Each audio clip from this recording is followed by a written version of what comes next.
Gaston Bachelard, l'air et les songes.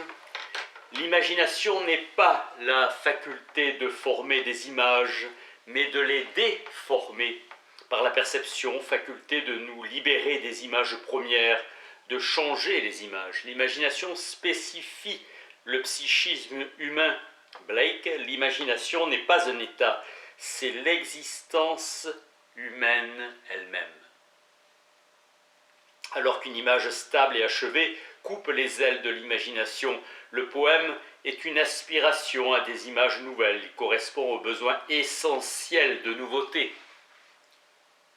L'imagination est une mobilité spirituelle. La pensée, en s'exprimant, enrichit la langue.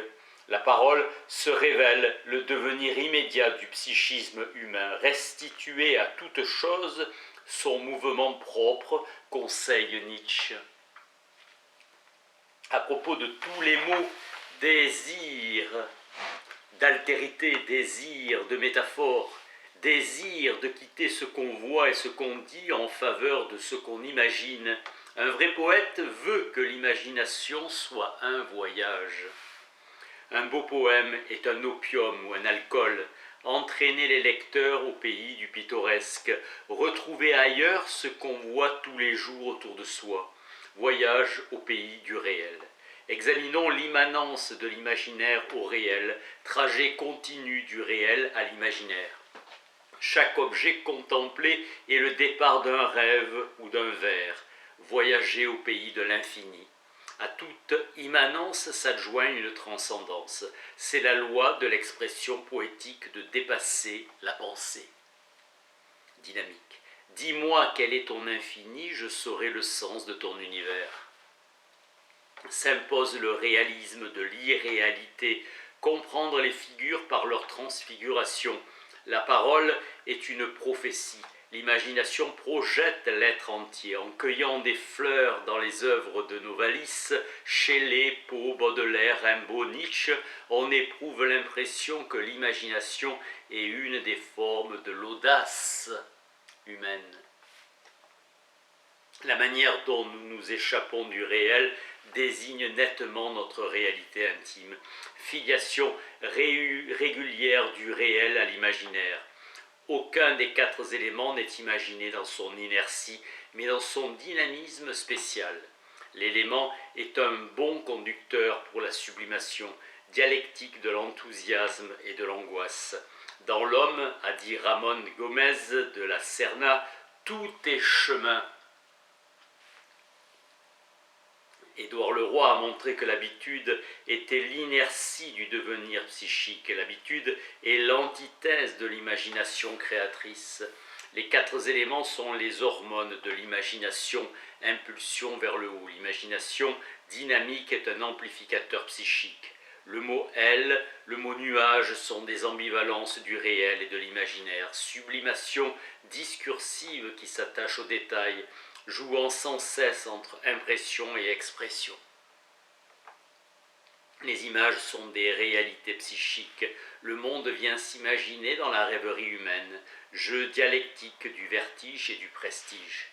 Travaux de Robert de Soueil qui ont essayé de renforcer les réflexes conditionnés qui nous font associer les valeurs d'élévation. La hauteur, la lumière, la paix, le génie assemble la pensée à l'imagination et l'imagination produit la pensée. Ellipse de Milhoz qui dirait de Nietzsche supérieur, il surmonte. Une poétique de la tempête qui est au fond une poétique de la colère. Le rêve de vol symbolise les désirs voluptueux. Par sa substance, le rêve de vol est soumis à la dialectique de la légèreté et de la lourdeur. Notre être onirique est un. On juge le vol onirique comme s'il était un moyen pour atteindre un but. Charles Nodier relie l'expérience du vol nocturne dans le rêve et la recherche objective qui réussit dans l'expérience de l'aérostat. Rêve intime et expérience objective, résurrectionnelle. L'aile est déjà une rationalisation, le vol onirique n'est jamais un vol ailé.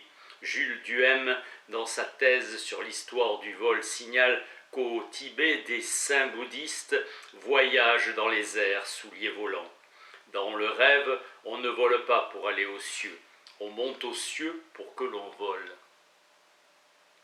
Tout nous élève, tout nous soulève, force confiante qui nous fait quitter la terre. Notre cœur alourdi par les peines du jour est guéri durant la nuit par la douceur et la facilité du vol onirique. En notre cœur, nous sentons le bonheur de voler, le vol onirique et la synthèse de la chute et de l'élévation. Seule l'âme de Rilke sait garder dans la joie même la frayeur que la joie surmonte. Grande lumière que nous devons au rêve qui nous montre que la frayeur peut produire du bonheur. Les psychanalystes nous répètent que le rêve de vol est le symbole de la volupté. Pour certaines âmes qui ont une puissante vie nocturne, aimer c'est voler. Les bons sommeils sont bercés et portés, efforts icariens de l'abbé Damian qui essaya de voler avec des plumes en 1507 et se cassa les deux jambes. La poésie de Shelley est aérienne, certaines âmes se dynamisent en se sublimant, vertige qu'on provoque pour jouir de la victoire et de la surmonter. Enchaînement frémissant de liberté, sans même du dynamisme prométhéen. Pour Shelley, toute image est une opération de l'esprit humain. Toutes les images du voyage aérien sont des images de douceur. La vie aérienne est la vie réelle, la vie terrestre est une vie fugitive et lointaine. La véritable patrie de la vie est le ciel bleu poétique de l'immensité bercée. Pour entendre les êtres de l'espace infini, il faut mettre au silence tous les bruits de la terre. Romantisme du vol. Notre vie nocturne est un océan parce que nous y flottons.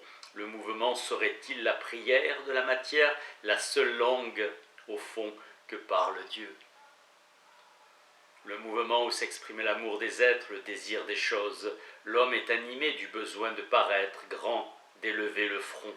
Les formes s'usent plus que les forces. Le vol transcendant de la grandeur. Ce qui est beau chez l'oiseau, c'est le vol, beauté première. L'aile, attribut essentiel de la volatilité. Mais l'aile ne fait pas l'oiseau. La chauve-souris est pour Victor Hugo l'être maudit qui personnifie l'athéisme. Tout ce qui s'élève s'éveille à l'être, participe à l'être. L'oiseau est l'air libre personnifié. La langue allemande restitue l'oiseau dans la maxime de la liberté. Elle ne dit pas libre comme l'air, mais libre comme l'oiseau dans l'air. Blaquet est le héros de l'arrachement, une énergie imaginée passe du potentiel à l'actif, suprématie de l'imagination dynamique sur l'imagination des formes. Dans l'espace poétique, on dit « l'alouette est un corpuscule invisible qui accompagne une onde de joie ». Jean-Paul lui donne comme devise « tu chantes donc tu voles ». L'alouette, modèle même du romantisme de la joie. En chantant l'espérance, l'alouette l'a créée. Pour Léonard de Vinci, elle est prophétesse et guérisseuse. Le chant de l'alouette est expression de tous les plaisirs, de tous les enthousiasmes. Lucien Wolff. Une sorte d'unité de chant, signe d'une sublimation par excellence.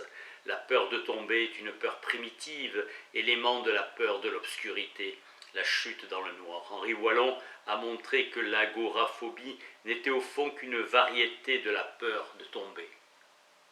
Chute vivante dont nous portons la cause, la responsabilité psychologique complexe de l'être déchu.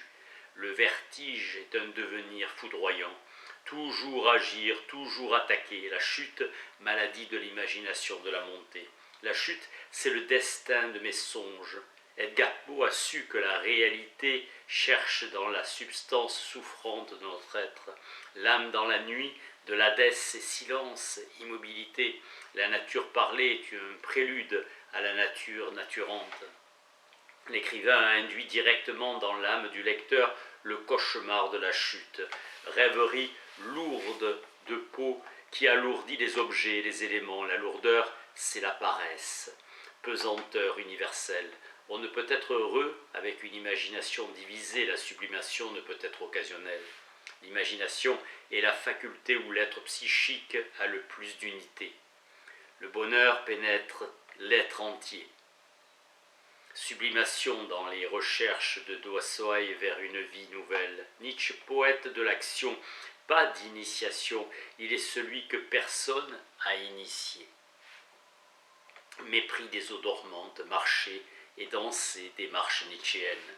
La musique donne la vie aérienne. Son feu est un trait de foudre, volonté étrange de ne pas participer aux bienfaits qu'on prodigue. Le soleil donne froidement sa chaleur, la joie terrestre est richesse. Nietzsche dans l'air ne rêve que de tonicité. L'air pur est conscience de l'instant libre, d'un instant qui ouvre un avenir. L'air pur est impression de jeunesse et de nouveauté. L'air est conscience de l'action prochaine. Il faut être aérien, léger, ascensionnel pour évaluer des forces de surhumain. Des soies jette dans l'abîme ce que tu as de plus lourd. Homme, oubli, divin, et l'art d'oublier. Surgir vers le libre ciel délestage, où l'être se jette tout entier hors de soi. Schopenhauer a décrit le vouloir vivre du pain au bord de l'abîme, symbiose du végétal et du rocher, effort de l'arbre pour se défendre contre les forces de la pesanteur. Volonté, puissance nietzschéenne. Le destin de l'humain est de tomber, le destin du surhomme est de jaillir. Contempler l'arbre, c'est se redresser. La solitude suprême est dans un monde aérien, le pain dressé qui provoque la foudre et méprise l'abîme.